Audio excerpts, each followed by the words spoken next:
அனைவருக்கும் வணக்கம். நம்ம இப்போ செய்ய போகிறது வெஜ்ஜு சமோசா பேக்கெட்டு. அதுக்கு வந்து ஆயில் போட்டுக்கலாம். ஆயில் நல்லா சூடாகிடுச்சு. இந்த டைமில் நம்ம கொஞ்சம் ஜீரகம் போட்டுக்கலாம். ஒரு அரை ஸ்பூன் அளவுக்கு ஜீரகம். ஆயில் நல்லா சூடாகட்டும்னு ஆனியன் போட்டுக்கலாம். பொடியாக கட் பண்ண ஒரு 2 ஆனியன்.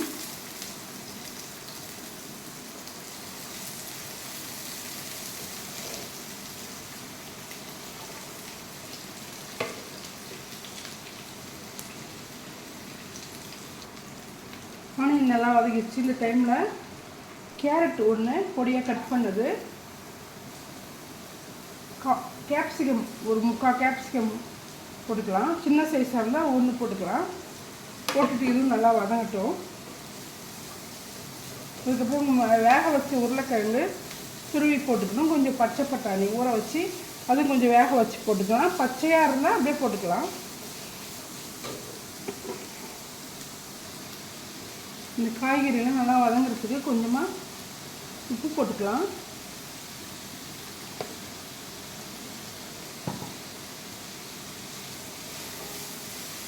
நல்லா வதக்கிக்கோங்க.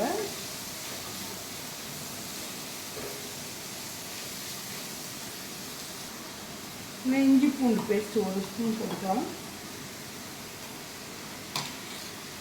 இது நல்லா வதக்கிக்கோங்க.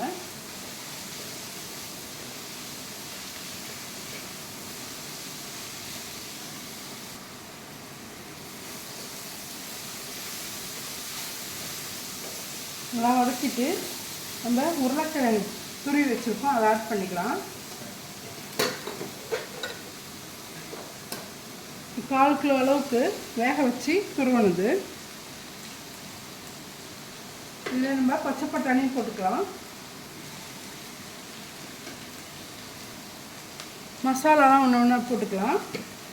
ஒரு அரை ஸ்பூன் அளவுக்கு மிளகாத்தூள். ஏற்கனவே நம்ம ஒரு பச்சை மிளகாய் போட்டிருக்கோம். கரம் மசாலா, சாட் மசாலா இருந்தால் போட்டுக்கலாம். அப்படி இல்லைன்னா லெமன் போட்டுக்கலாம்.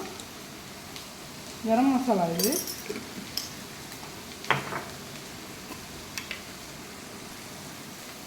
தனியா பொடி 1 ஸ்பூன் அளவுக்கு போட்டுக்கலாம். மஞ்சப்பொடி, இது எல்லாத்தையும் போட்டுட்டு நல்லா கிண்டிக்கலாம். இது மாதிரி எல்லாத்தையும் நல்லா மிக்ஸ் பண்ணிவிட்டு கொஞ்சம் நேரம் அந்த மசாலா பச்சை வாசனை போகிற அளவுக்கு கிண்டிடுங்க. கிண்டிட்டு கொத்தமல்லி தழை தூவிட்டு இறக்கிடலாம்.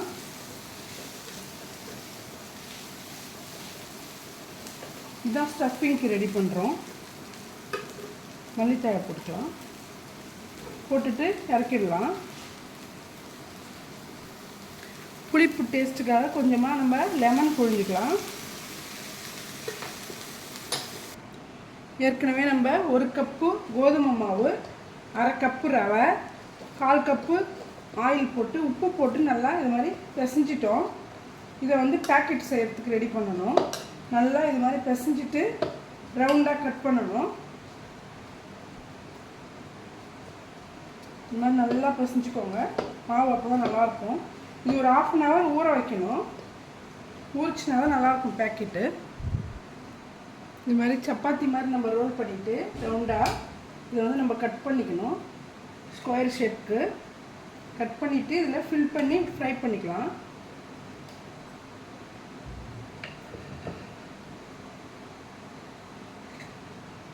இது மாதிரி கட் பண்ணிவிட்டு இதை பாதியாக கட் பண்ணிக்கோங்க.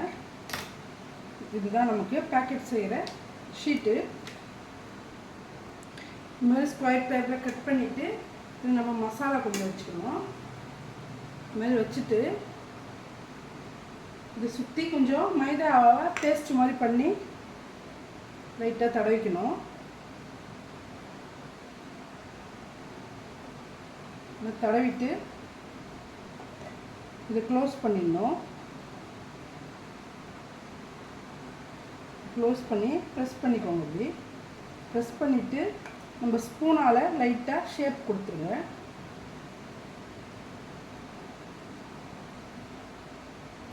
அவ்வளோதான், பேக்கெட் ரெடி ஆகிடுச்சு. இதை ஃப்ரை பண்ணிடலாம்.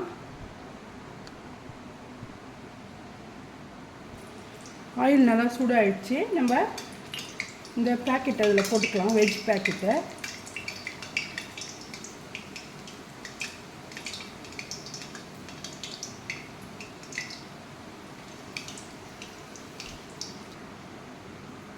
ரெடி ஆயிடுச்சு பாருங்கள், veg packet. Samosa veg packet ready ஆயிடுச்சு. கோதுமை மாவுலே செஞ்சது.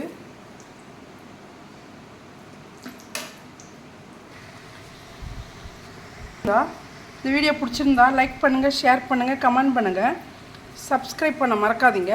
நன்றி, வணக்கம். நம்ம இப்போ செய்ய போகிறது ஆந்திரா ஸ்பெஷல் கும்படக்காய தப்பலம்.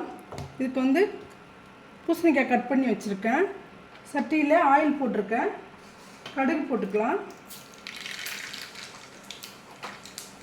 ஜீரகம், ஒரு அரை ஸ்பூன் அளவுக்கு வெந்தயம், உளுத்தம்பருப்பு, கடலைப்பருப்பு தாளிப்புக்கு.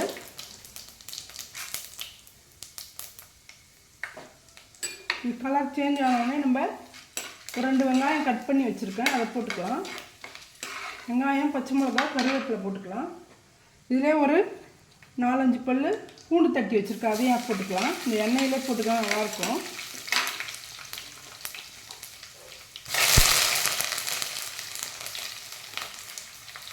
பச்சை மிளகாய் 2 போட்டுக்கணும். இதில் ஒரு காஞ்ச மிளகாய் கிள்ளி போட்டுக்கலாம்.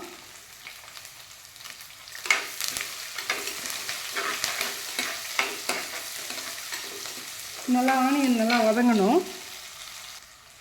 ஆனியன் வதங்குறதுக்கு உப்பு போட்டுக்கலாம்.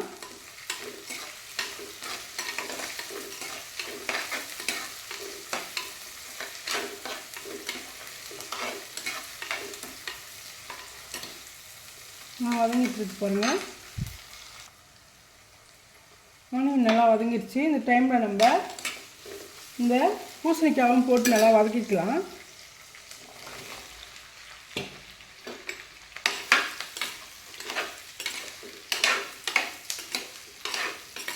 நல்லா வதக்கிட்டு காய் வேகிறதுக்காக சுடு தண்ணி கொஞ்சம் போட்டுக்கலாம்.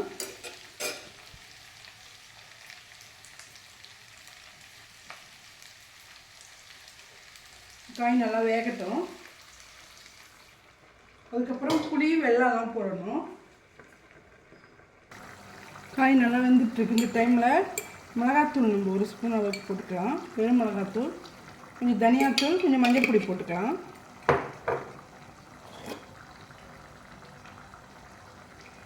தனியா பொடி கொஞ்சம் போட்டுக்கலாம்.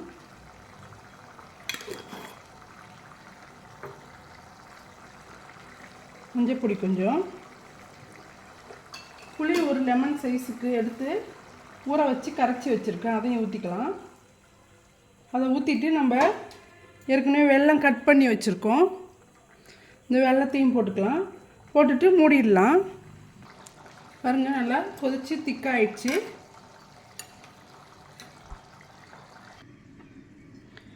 பாருங்கள், கும்படக்காய தப்பலம் ரெடி ஆயிடுச்சு. இந்த வீடியோ பிடிச்சிருந்தா லைக் பண்ணுங்கள், ஷேர் பண்ணுங்கள், கமெண்ட் பண்ணுங்கள், சப்ஸ்கிரைப் பண்ண மறக்காதீங்க. நன்றி.